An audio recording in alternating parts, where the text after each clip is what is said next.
More than 2,800 Russian soldiers were reportedly taken out of combat in just 1 week by Ukrainian drone strikes. That number points to a frightening reality on the battlefield in Ukraine. Danger no longer begins when tanks open fire or artillery starts firing. It can begin much earlier, the moment a small camera in the sky detects the first movement. A Russian armored vehicle may travel nearly 5,000 kilometers from the Zabul region to the front. An infantry group may rush through a tree line on motorcycles or ATVs. A supply truck may wait until nightfall before moving. But if a UAV has already spotted the target, if an FPV drone has already been sent, and if a thermal signature has already appeared on the screen, all those advantages can disappear within seconds. This is the kind of battlefield where speed, darkness, and armor no longer guarantee safety the way they once did. FPV drones are hunting targets at low altitude. Fiber optic drones are helping Ukraine push through electronic warfare. Thermal drones are making darkness lose its value as cover. So why are even rare armored vehicles, small infantry groups, communication antennas, supply vehicles, and mobile air defense teams becoming targets? And is Ukraine now revealing the true shape of modern warfare, where the side that sees first may survive longer? Let's take a closer look with military force. Near Pisky, Ukraine reportedly destroyed a Russian KAM-S-4385 armored truck with a drone strike, and this single loss carried more meaning than the destruction of one vehicle. The KAM-S-4385 is not an ordinary battlefield truck. It is a newer armored platform designed to move personnel, protect crews, and support operations near danger. That is why its reported destruction matters. It shows that even vehicles built for protection can become vulnerable once they enter a battlefield watched from above. This was described as the first publicly recorded combat loss of this type in Ukraine, which gives the incident wider military weight. Armies do not measure losses only by numbers. They also study what kind of equipment is being lost, where it appears, and how quickly it is destroyed. If a rare armored vehicle reaches the front and is then hit by a drone, the message is clear. Modern protection is being tested by a form of warfare that attacks from angles traditional armor was not built to control. The reported journey of roughly 5,000 kilometers from the Zabul region makes the case even sharper. This was not equipment already sitting close to Ukraine. It had to be moved from deep inside Russia to support pressure near the front. That distance points to the growing cost of sustaining the war. Moscow can still bring vehicles forward, but the need to pull equipment from far away suggests that the front is demanding more than nearby stocks can easily provide. For commanders, the problem is not only replacement, it is also confidence.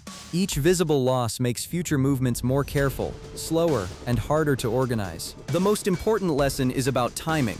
A vehicle can survive a long transfer, arrive near the battlefield, and still lose the fight in the short window after a UAV sees it.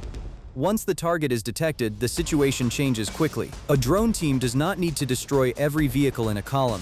It only needs to strike the right target at the right moment, especially if that target is rare, useful, or linked to movement and supply. The KAM-S-4385 therefore becomes a symbol of the new danger facing Russian forces near the front. Armor still matters, but it no longer guarantees safety when the sky is watching. Distance still matters, but it does not protect a vehicle once it enters a drone-covered zone.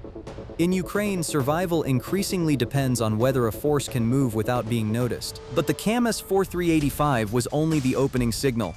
The deeper story is how many Ukrainian drone units are turning different sectors of the front into a connected hunting network where detection can quickly become destruction. Ukraine's drone war is no longer defined by single clips of one target being hit.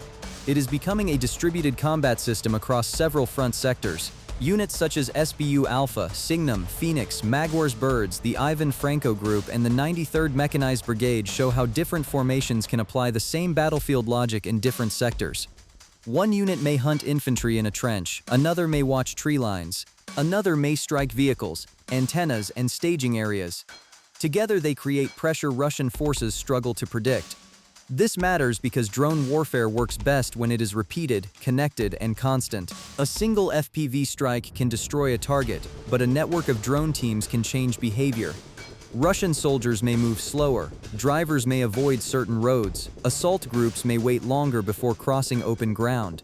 That delay can matter as much as the explosion itself. SBU Alpha shows how FPV drones can turn dugouts and hidden positions into vulnerable places.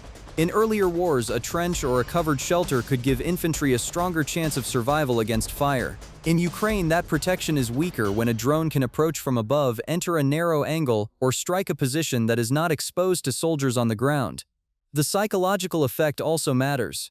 If troops know that a dugout can be watched and attacked, rest becomes harder, movement becomes more cautious, and every exposed path begins to feel dangerous. Sinem adds another layer in the Lyman direction. Its footage points to strikes against troops hiding in houses, forest areas, and behind fences.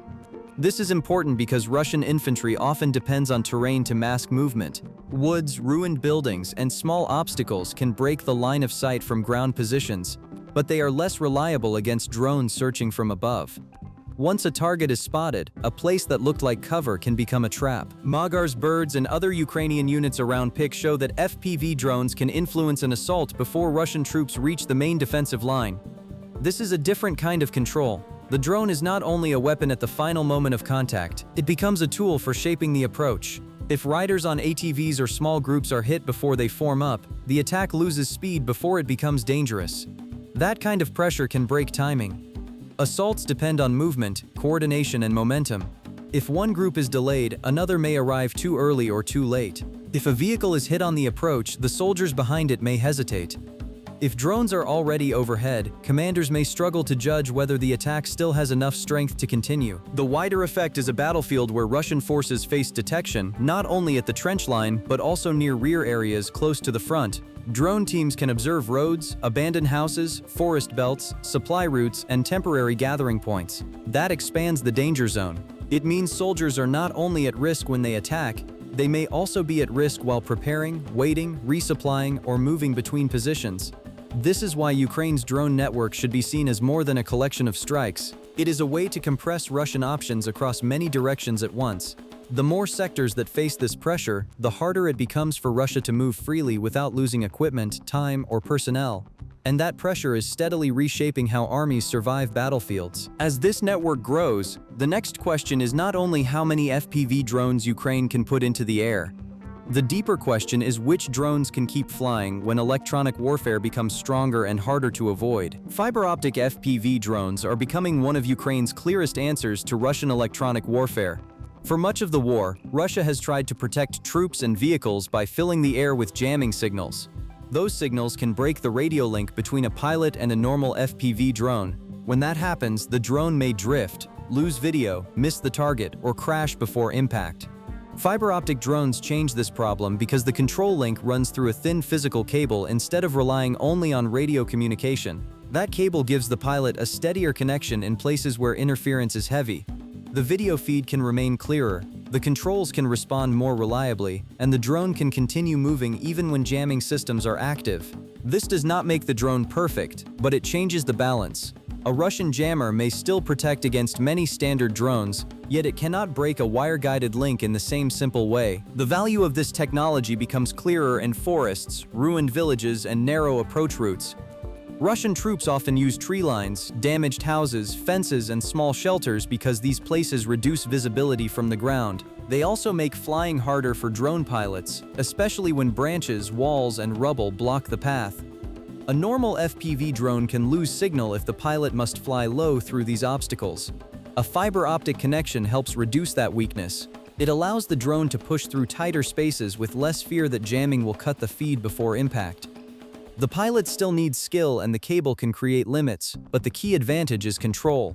If the operator can keep seeing and steering, a hiding place can become a trap. For Ukraine, fiber optic FPV drones do not replace every traditional FPV system. Standard FPV drones still matter because they are cheaper, easier to produce, and useful across many missions. Fiber optic drones are better understood as a specialized layer inside a wider drone force. They are most valuable where jamming is strong, where the target is important, or where terrain makes normal control unreliable. This matters because modern war is a contest of adaptation. Russia expanded electronic warfare because FPV drones became too dangerous. Ukraine answered by changing the connection between pilot and drone. That cycle shows how quickly a battlefield solution can lose part of its value once the enemy finds a technical answer. A defense that worked yesterday may still help today, but it may no longer be enough. For Russian assault groups, the result is serious. Electronic warfare can still reduce the danger from many drones, but it is no longer a complete shield. If a unit moves through a forest belt, hides inside a damaged building, or gathers behind a fence, it may still be reached by a drone that keeps its signal through a cable. That weakens one of the protections Russian troops have relied on near the front. The bigger lesson is that protection now depends on more than jamming. Russian forces must also depend on camouflage, movement discipline, physical cover, and early warning. Even then, the margin for error is shrinking across frontline movement routes. When electronic warfare no longer provides reliable cover, movement itself becomes the next weakness. Small infantry teams, motorcycles, and ATVs may move quickly, but speed means less when a drone can keep control through interference and follow them toward exposed ground. Russian light assault tactics show how much the battlefield has changed under constant drone observation. As heavy armored vehicles face mines, artillery, and FPV strikes, Russian units have continued to use small infantry teams, motorcycles, and ATVs to reach Ukrainian positions.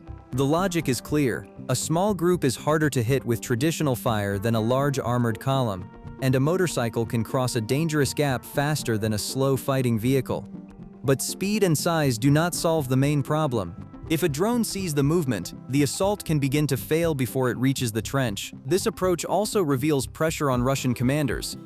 Armored assaults remain costly, especially when vehicles must move along known roads, forest edges, or open fields.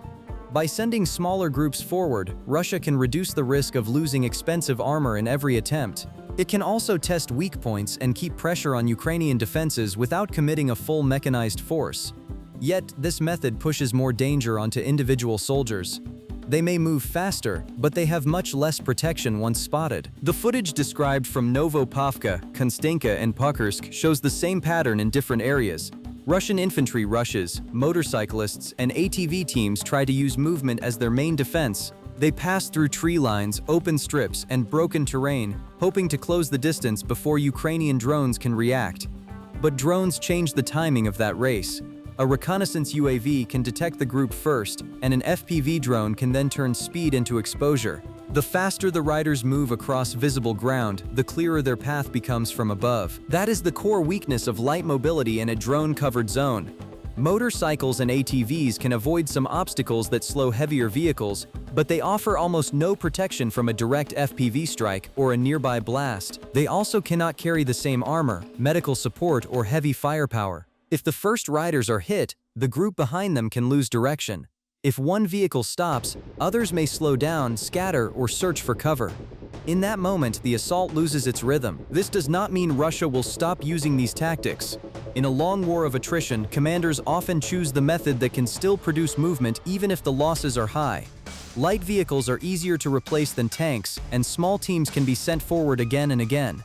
But the growing presence of Ukrainian drones makes each attempt more uncertain. What once looked like a way to move around Ukrainian fire now risks becoming a path into a watched kill zone. The larger lesson is clear on this front. Mobility is no longer only about moving fast. It is about moving unseen. A motorcycle may outrun a soldier on foot, and an ATV may cross rough ground more easily than a truck. But neither can outrun detection if the sky is already watching. That changes the meaning of every road, every tree line, and every short dash toward Ukrainian positions under pressure from above at nearly every dangerous crossing. From here, Ukrainian drones are not only hunting assault groups moving forward, they are also striking. Ukrainian drones are now striking beyond the frontline soldier and into the support system that keeps Russian units moving. This is a major shift in battlefield pressure. Infantry losses can slow an assault, but damage to communications, logistics, and local air defense can weaken the entire structure behind that assault. When antennas, supply vehicles, fuel trucks, technical platforms, and mobile air defense teams are hit, the problem is no longer only the loss of one target. Russian units may lose the tools they need to coordinate, resupply, and react. The 93rd Mechanized Brigade offers a clear example of this wider targeting pattern. Its drone operators were described hitting 6 antennas, a motorcycle, an ATV, and a robotic ground platform. The antennas are especially important because communications are the nervous system of a fighting unit. Without stable links, commanders may struggle to pass orders, report threats, request support, or redirect troops under pressure. This kind of targeting also affects Russian logistics. A soldier at the front needs ammunition, food, water, batteries, medical supplies, and replacement equipment. Vehicles need fuel and repair teams. If supply trucks or fuel vehicles are destroyed, the pressure reaches beyond the exact impact point. A delayed fuel run can keep vehicles parked. A lost supply vehicle can reduce the number of rounds available at a position. A damaged technical truck can leave other equipment unused when repairs are needed most. In a war of attrition, these breaks can build into larger weakness. Ukraine is also trying to make Russian local air defense less reliable. Mobile air defense groups are supposed to protect troops, roads, and rear positions from drones. But if those teams are found and struck, they become targets instead of shields. That creates a dangerous cycle for Russia. The weaker local air defense becomes, the easier it is for Ukrainian UAVs to keep watching. The longer UAVs stay in the air, the more chances FPV teams have to find the next target. The strike on a robotic ground platform is another sign of how the battlefield is changing.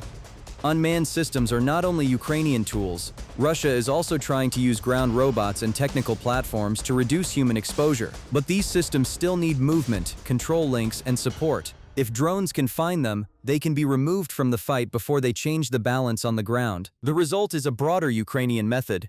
Drones are not just hunting soldiers at the front, they are attacking the machinery that allows Russian forces to keep fighting.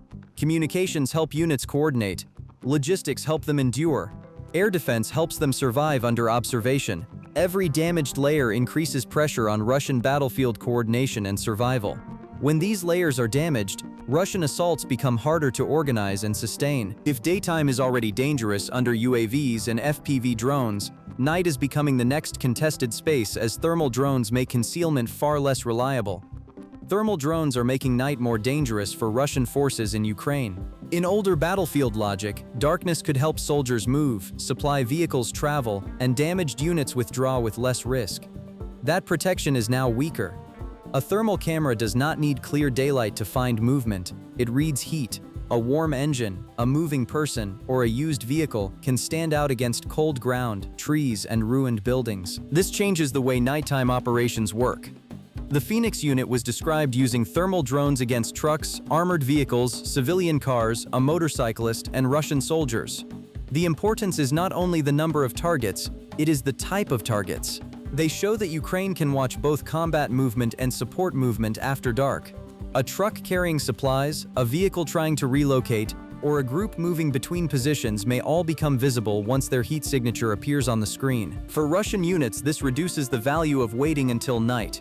Movement that once seemed safer can now become exposure.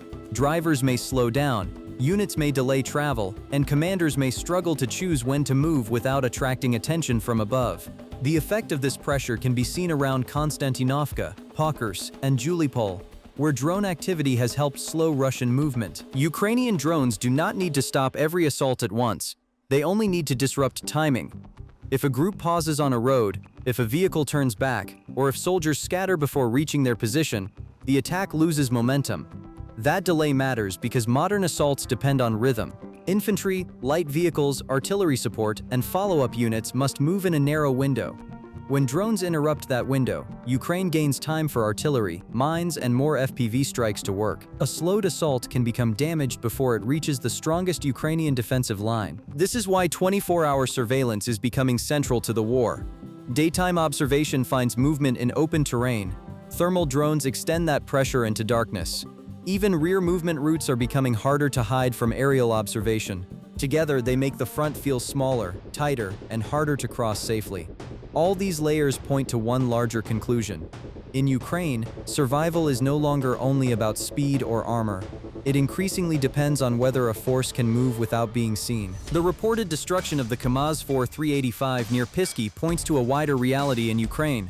Modern vehicles, long-distance transfers, and armored protection still matter, but they are no longer enough when drone teams can detect movement from above. Ukraine is building a layered drone system where reconnaissance UAVs find targets, FPV drones strike them, fiber optic drones resist jamming, and thermal drones extend pressure into the night. Russia still has manpower, artillery, and offensive capacity, but every movement now faces a tighter surveillance environment.